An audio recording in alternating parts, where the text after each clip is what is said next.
great to see you again. It's good to have you all here.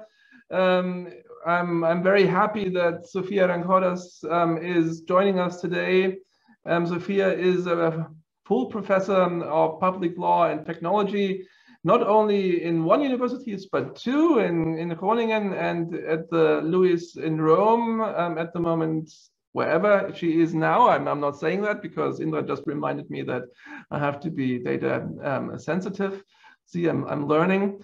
As I said, Sofia is one of the most prominent law and technology persons, and one of the most outgoing in terms of how she pushes out her topics. And I think she really has a lot to say on this digitalization, not only of our world, but indeed of the administrative state and the world we're living in.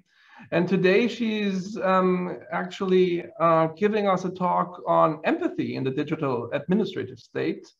So empathy being, of course, at first place, something that you would not probably associate with law too much, and probably even less so with the digital, but probably, or that will be later to be discussed, we will have to include these traditional, well, let's call it values or paradigms into the new paradigm of the digital state, the digital administration. So I'm very much looking forward to your talk, Sofia, and to the discussion afterwards. So you have the floor. Thank you very much for the kind introduction, Christoph, and thank you to you and to Indra for the kind invitation to be not in Frankfurt, but almost. So I'm going to share my screen with you. I believe you can see it correctly. Okay, great. So I am indeed going to talk about today about empathy, but before I actually jump into the solution, which I'm trying to offer, I'm going to explain the problem, because of course empathy is only a possible solution for a quite big problem that has been analyzed for a number of years, especially by other sciences, but that lawyers have not really delved into.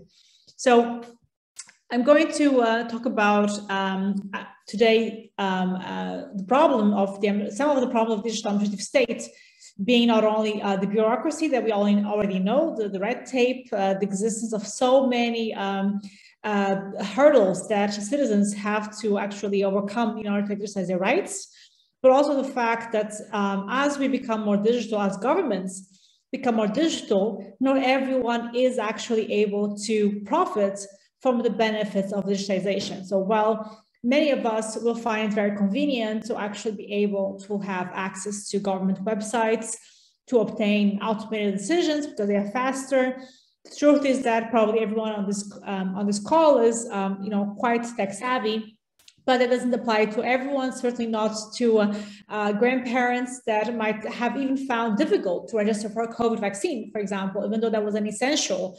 service. Or to people that actually don't speak the language very well, or people that just don't want to embrace technology because there are people who also are against it. In that sense, when this actually happens, we see that there is still something called the digital divide, or multiple digital divides, and the bureaucracy, when it becomes automated, it becomes again another hurdle for citizens. So I'm going to first talk about the problem being not only the weight of bureaucracy, the government anxiety that exists, and the lack of trust in governments, but the fact that digitization hasn't really helped everyone to trust more government and to help the citizens that were already vulnerable to actually exercise their rights and participate in equal terms. This I call, as I already mentioned, vulnerability, administrative vulnerability. That is a new concept that I'm trying to put forward that basically means that not all citizens are able to exercise their rights before government. And this is particularly true in digital contexts. And this has to be addressed by a number of solutions. I will discuss some of them, some of the solutions that other colleagues have put forward, solutions that legislators have been trying to advance, but also my solution, which I call Empathic Justice. and then afterwards we will open the floor for a discussion with you. So I always like to start any discussion on administrative law by basically just opposing the terms administrative law and bureaucracy. Especially when we talk about administrative law with students, they usually say it's not their favorite topic. And in fact, there are actually articles discussing why students do not like administrative law. It is one of the most disliked courses throughout the world. And perhaps it's not surprising because, I mean, when I teach administrative law in Holland, we basically talk about how to get a permit to build a house. And of course, students are a little bit too young to ask for a permit to build a house. So they actually see no purpose in studying administrative law. There is no blood, there are no divorces, there's no gossip like in other fields of law, like criminal law, which is the field that Christoph teaches.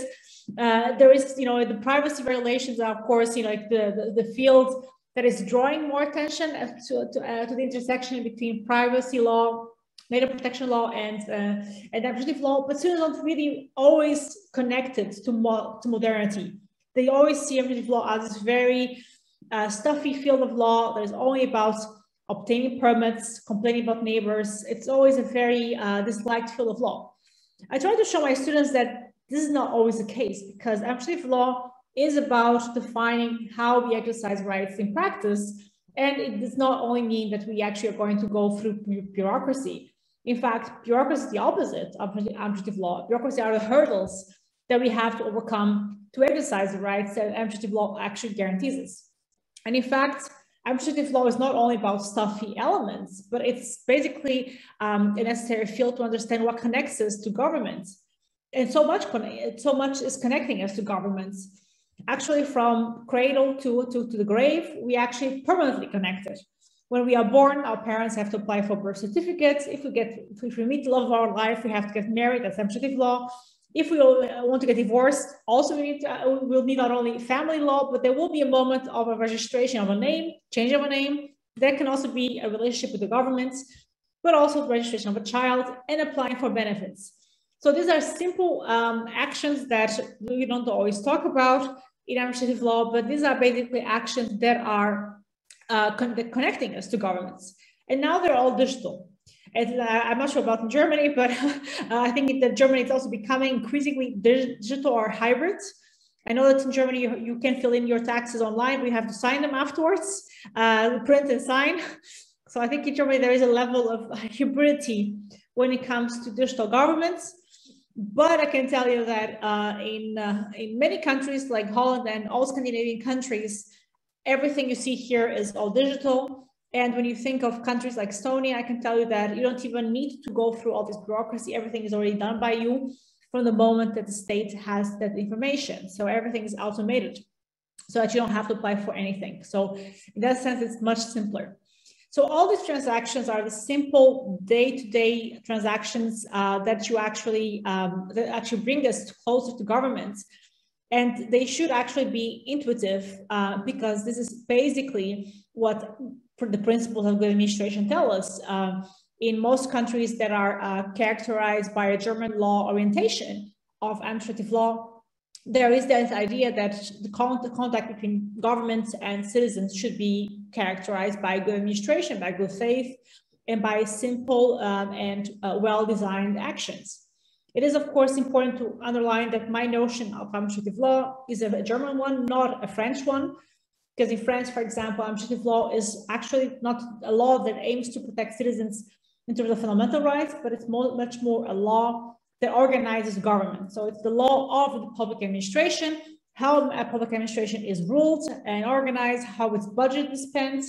The principles of good administration don't really exist in France, but the idea of good administration that has permeated Europe, the European administrative law, the charter, is an idea that actually comes much more from the concept of German administrative law as being the law of citizens against the state.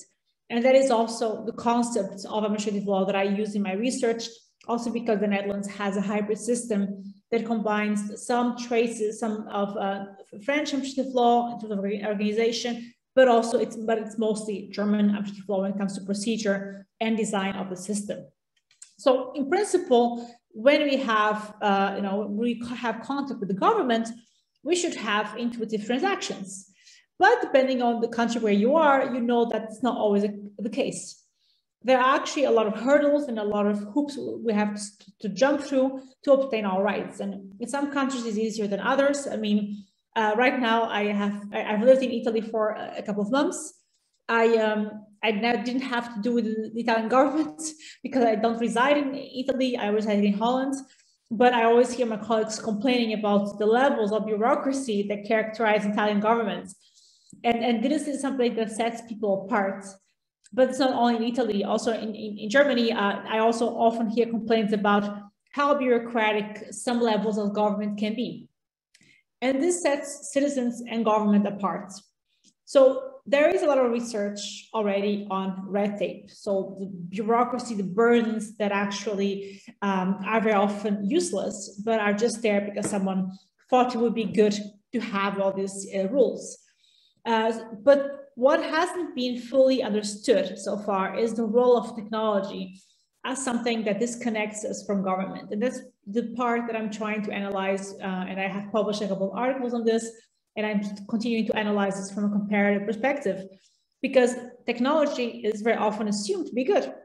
And it is good for most people, but not for everyone. And government should be inclusive, because we have not only, we're not consumers of services, we are actually entitled to actually have access to certain services. So in that sense, we shouldn't have that many hurdles separating us from our rights. So we see this, as I said, the hurdles, the separation between government and citizens throughout Europe. So I gave you the example of Italy, but for example, in France, the numbers are quite impressive, because we see that in France, almost more than 50% of the population finds it very difficult to engage with digital governments. And they actually have even decided not to apply for rights, because they couldn't actually, they were afraid of doing so. And I mean, this is the case also in Holland. There are people who actually do not apply for all the benefits they're entitled to, because they are afraid of making mistakes. And this is, there is actually, there's some data on this showing that single mothers, for example, are entitled to a certain amount of money. But the thing is, this amount of money comes from different benefits and different entitlements. And because the rules are so complex and it is so diversified in terms of like origin of these benefits, very often most single mothers struggle to make ends meet because they don't know how to obtain these benefits. And this is something that we see in multiple Western countries.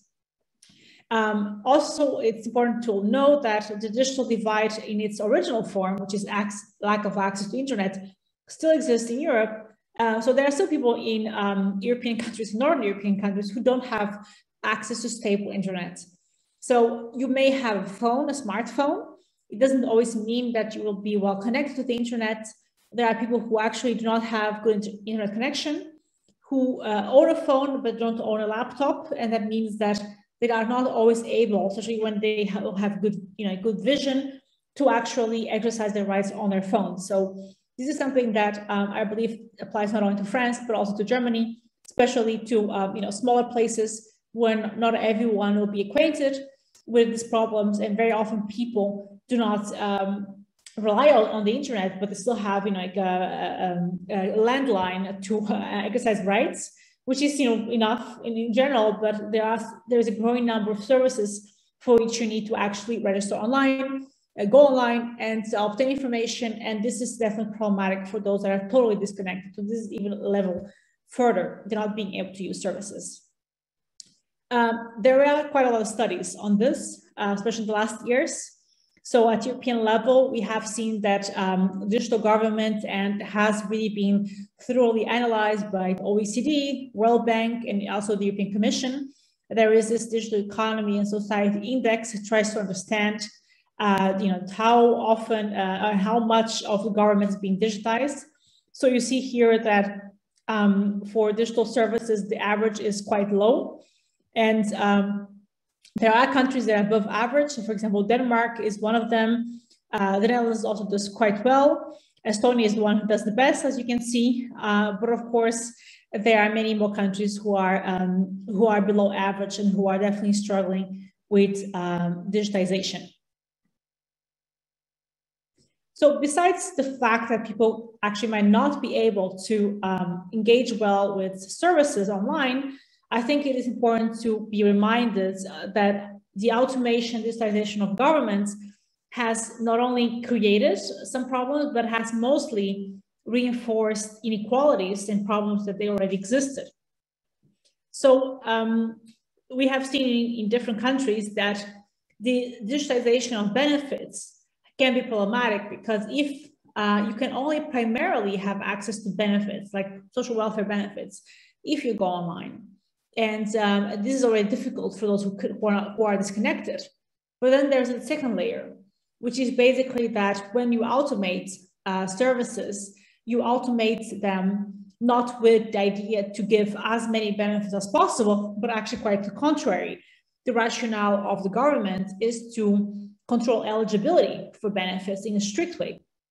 And this is actually visible in the systems that are being used throughout the world to decide on eligibility of citizens. So here is this example from the UK, which has been quite problematic.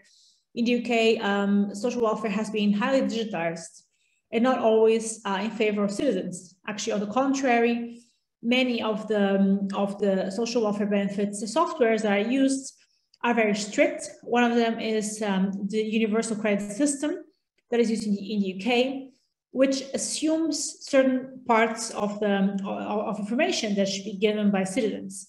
So citizens actually get pre-filled documents, and when they cannot always fill in all the information, and when they cannot, basically the system fills it in for them in their detriment. So basically you see that there's a double disconnect.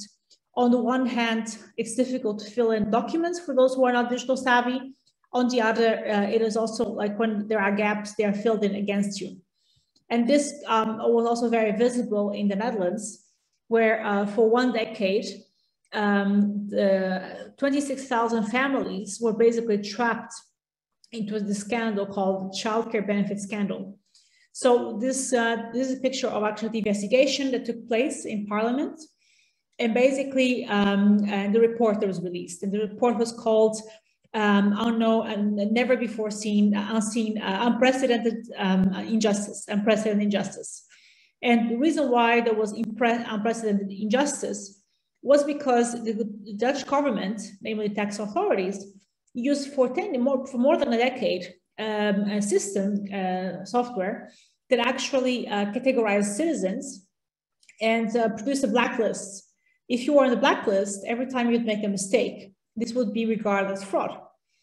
And it would be, you'd get a decision at home saying that you had committed fraud when applying for social welfare, for childcare benefits, and you'd have to give back thousands of euros with interest rates. What happened was that many of the citizens who were found guilty of fraud could not very easily fight this in courts. Courts were not very responsive. These were people, of course, that did not always have the literacy or the means to fight it off in courts, and courts were not very responsive. Basically, what happened was that there was an investigation, first done by journalists and then later by Parliament. They found that most of these citizens had not committed fraud. In some cases, there were small mistakes that were done because the forms were very bureaucratic and difficult. In other cases, it was just a flaw from the system. Basically, the system was very sensitive from the moment you would be trapped on the list. Of course, the question is what was on the list. The blacklist was basically determined highly by whether you had a second nationality, especially a non-European nationality, Turkish or Moroccan. That would make you actually fall into this blacklist, whether you had a past of alcohol or drugs. So basically, the childcare benefit scandal was unfair in many ways because citizens did not have the possibility to defend themselves once they're on the blacklist. It was almost impossible to prove tax authorities wrong. And of course, there was the problem that the courts were not responsive to a claim that the system was designed against citizens and not to help in favor of them. This is something that is still ongoing in the Netherlands, but it is something that shows us basically the problem that we are facing and the problem that I am analyzing in my research. On the one hand, administrative law is definitely limited by bureaucracy. This is something that we all know. But the digitization of bureaucracy doesn't always help everyone, especially if you're vulnerable, if you don't really have a good understanding of the law, if you don't have a good understanding of technology, you can actually be in double trouble. So basically, you are disconnected from government in two ways. On the one hand, because you cannot access the system, and on the other, because the system is designed against you. So basically, this creates a situation of digital exclusion. And this digital exclusion, which is the key problem, has actually many causes. So I'm going to try to explain some of them, drawing on literature that comes from other sciences rather than law, and then I'll advance some solutions. So digital exclusion is a concept that doesn't come from law, as I told you. I try to translate it into law through the concept of administrative vulnerability. So this concept that I have developed in one of my papers, and I'm still developing, hopefully in the form of a book to come in a couple of years, actually focuses on this inequality of exercise of rights. If you are vulnerable before governments in this context, it means that you're not able to fully exercise your rights before public authorities or participate in public life on equal terms. So this creates a sense of exclusion and unfair treatment. Just basically what happened with the victims of the child care benefit scandal. They were vulnerable, not necessarily because they suffered from a disability, but basically because they were not able to interact with government and its digital means on equal footing as citizens who were not on the blacklist, so citizens who had more means, who were not in need of this money, as citizens that were different from them, they were in a more privileged position. So administrative vulnerability is a translation of digital exclusion, and it is explained by different causes. Sometimes you can be vulnerable before government because of exogenous conditions. For example, you are poor, you don't speak the language very well, or basically you are put in a position of social dependence. So they can be external to you, basically. So mostly I would say socioeconomic conditions, but they can be also internal. So here, that's where the language comes in. Psychological conditions, lack of time, and illiteracy, digital illiteracy as well, can all be conditions that make someone more vulnerable. On top of that, there are also two aspects that are important. There is quite a lot of literature that says that everyone can be vulnerable at some point. So vulnerability is something that can affect the most literate and the most tech-savvy person in the world, if this person is, for example, placed in a very difficult position. So imagine someone who loses a child. Even if you are the CEO of Google, you're probably not going to have the mental space to engage with whatever level of bureaucracy you have. Obviously, you have the financial means to ask someone to do it for you, which of course, makes you less vulnerable, but still, you still have to depend on someone else. So vulnerability is in a way something universal, but it's also very individual because each one of us experiences and disseminates and shows the vulnerability in a different way. In the child care benefit scandal, for example, there was a judge that actually was not a victim of the scandal. I guess the judge knows quite a lot about law, so should not be trapped in the system, but she was. And the same applied to a law student that also should have above average literacy. And also she was actually trapped in the system. So everyone can actually have a moment of vulnerability. So it can affect everyone regardless of education. But as we know, unfortunately, administrative vulnerability, so the inequality to act on equal terms before government, is something that affects people that have that already suffer from other conditions. There are people that are placed in a more underprivileged situation. People that are older, senior citizens, are very often vulnerable. So in that sense, it is something that affects certain groups that are already underprivileged. But we cannot stop there. We need to also consider that this is something that can affect all of us. So when we see that digital government always focuses on self-reliance and the idea that you don't need anyone from government to help you exercise your rights, but you can actually do it yourself democracy, do it yourself, government. Then you quickly see that this is not really great when it comes to, to digital government, because when it comes to digital government, you basically see that self-reliance can be a double-edged sword, especially for vulnerable citizens. So digital exclusion and vulnerability that underlies this is something that hasn't been thoroughly understood by lawyers, but it's something that you see saw a lot during the pandemic. During the pandemic, we were more than ever dependent on technology, but a lot of people were actually highly isolated because of this dependency. While we could work on Zoom, many people couldn't even afford internet to apply for certain services. And that is something that really created a very deep divide between people that actually could indeed participate in society and those who could not. There were, for example, here people that actually had to, people that obviously needed actually to have contact with their family members, but they were isolated and couldn't even afford actually, to use the internet, didn't have the means. And this is something that you would think that only happened in, very poor countries, but actually this happened closer to us than we think. In the UK, this was highly problematic. In Canada, it was highly problematic. But also, I'm sure that in Germany, there were also areas where this happened as well. Even though, of course, one does never think about its own country. We see that this actually is actually expected because, as the data shows, there are quite a lot of people who actually, for years, have not been able to use the internet. So it would be surprising if suddenly in 2020, all these people who had never had any contact online with public authorities were suddenly able to do so, but they had to in a way. So that is definitely something that is problematic.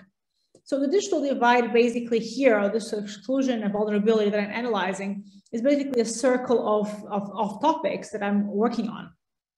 So I would say that one of the most studied topics is in research is the one on digital skills, which has been studied thoroughly by new media studies. And I would say that this is something that belongs more to the area of research of digital citizenship. So this is something that I don't really touch upon. But basically, I focus now on the idea of participation and trust in digital government and how we can actually devise legal instruments to improve equal participation, inclusive access, of course, but mostly trust in digital government. It is also important to underline that amnesty, vulnerability, and digital exclusion is not only about having or not having access to the internet. I said that many people do not have access to the internet, and this was problematic, but this is a much broader problem. There are actually multiple degrees of separation between government and citizens. So when we actually look at the data and also literature from different sciences, we see that actually the lack of the separation between government and citizens can be explained by multiple factors. Besides the ones that I mentioned, the exogenous and endogenous causes for vulnerability, I think it's important to take into account that there are more specific causes. So for example, lack of access, of course, an exogenous cause, the quality of access, the literacy of citizens, including the lack of digital skills, but also two others that people don't always think about. So it is very difficult for citizens who are not participating in digital government to actually do so if they don't have good digital capital. Digital capital is in a way a digital version of social capital. So it means basically that if you're not participating actively on the internet, if the people around you are not active on the internet, the chances that you will be able to participate are just much smaller. So this is why young people in general have much more digital capital than older people, because the youngsters who are always on the internet can have have a digital capital. They have more people, more acquaintances that use the internet. They have a broader network. And because of that, they are stimulated to actually learn how to do it. Of course, it doesn't mean that they're always in a safe way. So digital citizenship is a different concept that actually looks more at the ability of people to do it in a critical and safe way, and not all young people do it. So in that sense, it is important to separate digital capital from digital citizenship, but it basically means that citizens who actually do not participate on a regular basis on the internet, do not have people around them who do so, are also more prone to experiencing challenges with digital government. And this is something that empirical research from Denmark has shown, that there were young people that actually prefer to queue at the city hall to ask for some services than to go online, because they didn't know exactly how they worked. And so in that sense, there is still some, there are still groups of young people who actually still are an exception, but it really depends on who your digital capital, whose part of digital capital is. And the last element is, of course, trust in digital. So there are, I think I don't need to say this before a German public, but there is a big part of the population who doesn't trust digital means. And this is something that is well known, I think, in Germany. And it has to do with many factors, obviously. But this is something that also affects the ability of citizens to participate in the online world and to have a good contact, equal contact with digital governments and automated governments. So this is something that is a very recurrent problem. It is very difficult, of course, to address these problems, and I translated the previous terms into more simple terms. But basically, these are some of the key issues that tend to separate citizens from digital governments, and basically they can have multiple explanations, and that's why I call them the 6 degrees of digital exclusion. So how can we solve this with law? I mean, that's the final and more important issue. So I basically already referred to the concept of administrative vulnerability. And one of the ways in which I approach this is actually to really further the concept of administrative vulnerability, and most importantly, the concept of a vulnerable citizen. We see very often that public law is designed around the idea of average citizens. So the citizen that actually can apply for everything, that is averagely intelligent, that has average means, average literacy, and this is a citizen does not need any help. On the other hand, we have also the disabled citizen, that is a documented disabled citizen who will get help, who will actually get assistance. And this is someone who actually has, a blind person, a deaf person. This person will receive assistance by law. However, as I already mentioned, there are so many people who are separated from governments and who are vulnerable for so many conditions, but still they are not regarded as vulnerable citizens. So poverty is a source of vulnerability, and yet you're not necessarily vulnerable or entitled to more help from government if you're poor. Even though there are enough behavioral and economic studies showing that if you are poor and you're struggling to make ends meet, your capacity to make decisions is actually very limited. But yet we don't actually talk about vulnerable citizenship in public law. This concept is, as the private lawyers among you may actually immediately think about, this concept is based very much on the idea of vulnerable consumer. So vulnerable consumer is a concept that exists already for many years in the Unfair Commercial Practices Directive, and is basically referring to consumers that, contrary to the average consumer, cannot always make the right consumer choices. So basically what I ask myself is, why would I have the concept of a vulnerable consumer, but we don't have the concept of vulnerable citizen? Because, I mean, consumerism is about choice. You're making good choices for your own pockets. Being a citizen basically means that you have entitlements. So how come do we actually protect vulnerable consumers, but we don't protect vulnerable citizens? So this is something that I find interesting, and I try to advance, because I think it's important that we ask ourselves why public law is so concerned about inequality and yet does not have any dimension of vulnerability in its concept of citizenship and the concept of access to services.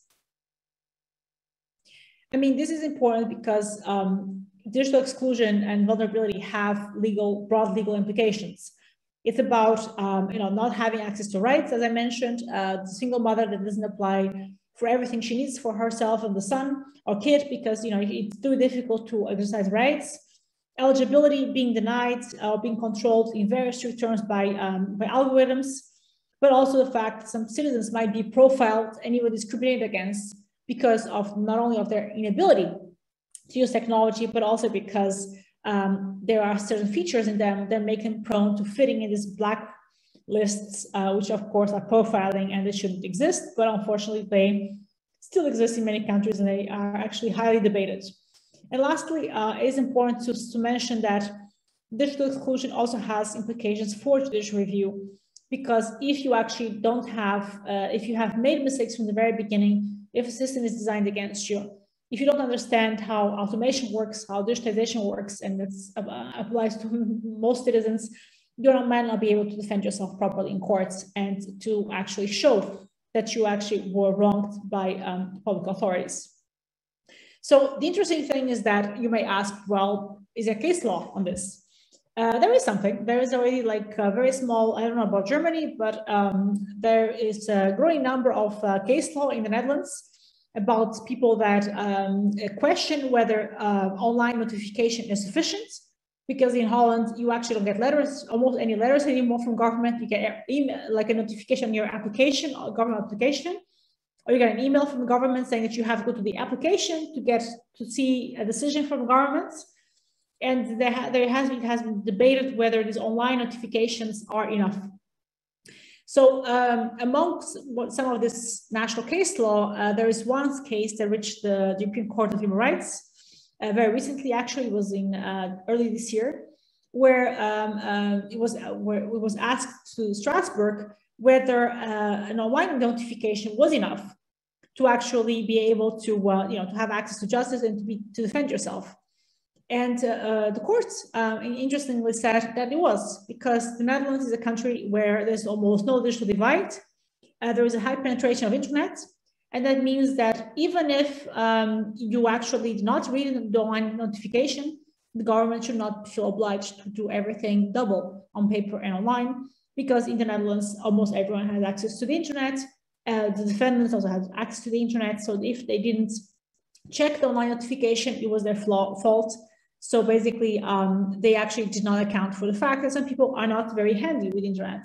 They just assume that in the Netherlands, the situation is very friendly towards digital means, and that means that everyone should actually have the opportunity to use it.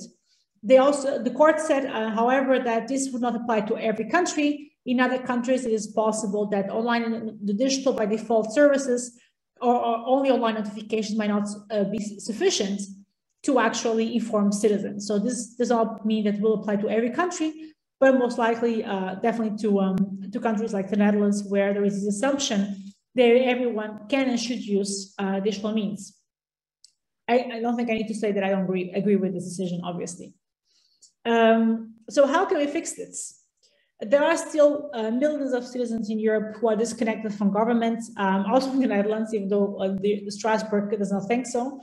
And there are different ways to fix this. So if you look at France, you might think of what was legislated recently, namely the right to make mistakes, which means that once in your life you are allowed to make a mistake in good faith, and then the government will forgive you. The scope of this right to make a mistake is very limited in France. It only applies to tax authorities, and you can really only make it once in your life. But the idea is in itself good, because the idea is to actually improve the trust of citizens in government. And it was accompanied also by an initiative called oops.gov. And oops.gov is a website where there is a lot of information for citizens on what requirements citizens have to fill in to actually have access to their rights. For example, when you move, there is a list of requirements you have to think about, of things you have to think about. When you have a baby, the same. And basically, this lists written in simple language are designed to make sure that citizens can exercise their rights and can, of course, are able to have a better relationship with governments. It is important to note that this is an online service, so obviously for those who don't use the internet very often, it might not be the most helpful service, obviously. But the idea is noble in itself.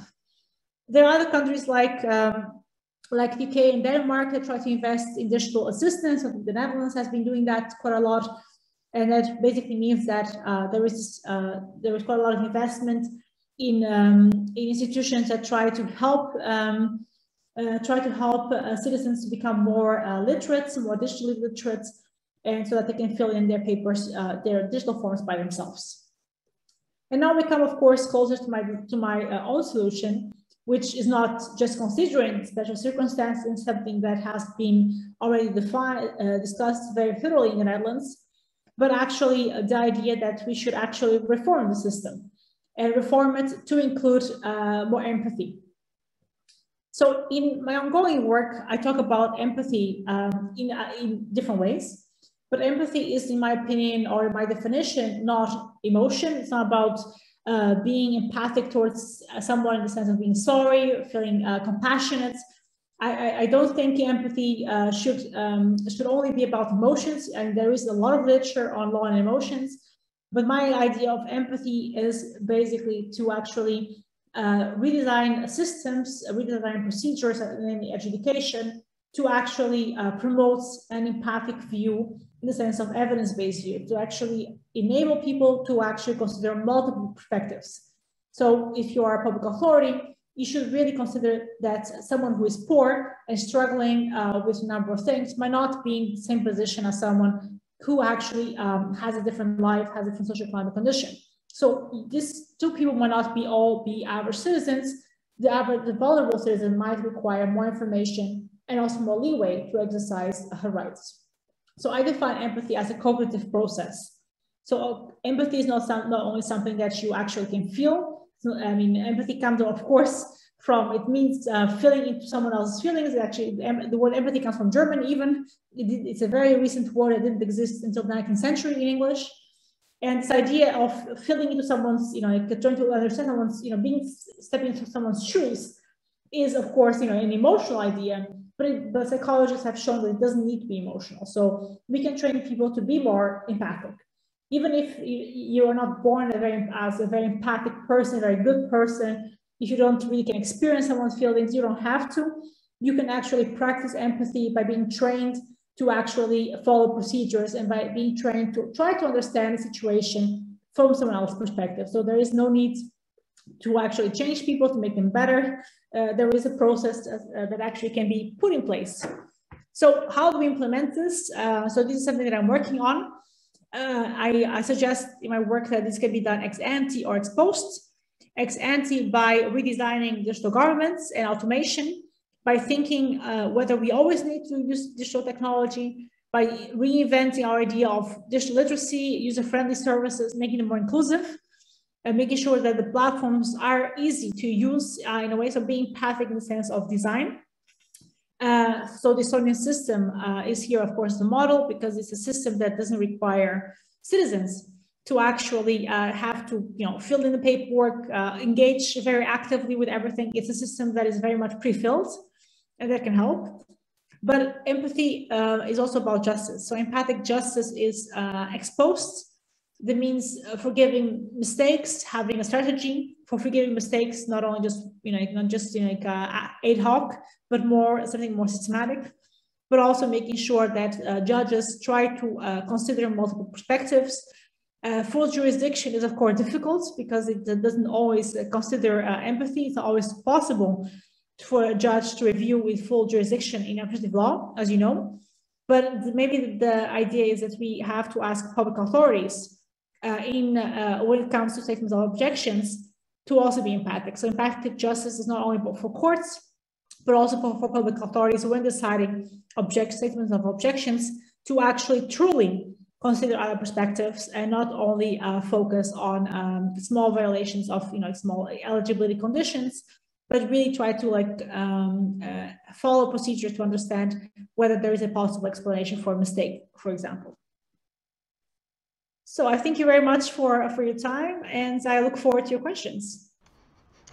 Sofia, thank you so much. An extremely interesting and inspiring talk, in particular with the social concept of empathy, which I believe we haven't really had in law as a concept so far. And I tend to have a number of questions. One I'm considering to ask at a later point is whether it's really something different from what we, at least in the German system, understand as the concise principle of proportionality, whether there need not be a kind of individuality integrated in state decisions, whether it be on the legislative side or on the individual side. But that, of course, does not include the ex ante kind of considerations that you're making, at least not to a certain sense. For all of us here in this group, I would like to ask you to pose questions. Either you type them into the chat or you pose them to me. We usually have a student speaker who will comment shortly on earlier papers of our speaker. Unfortunately, tonight this is for some reasons not the case, so that we will right away start with the discussion with our group all together. So just send me either a private note or put your question into the chat.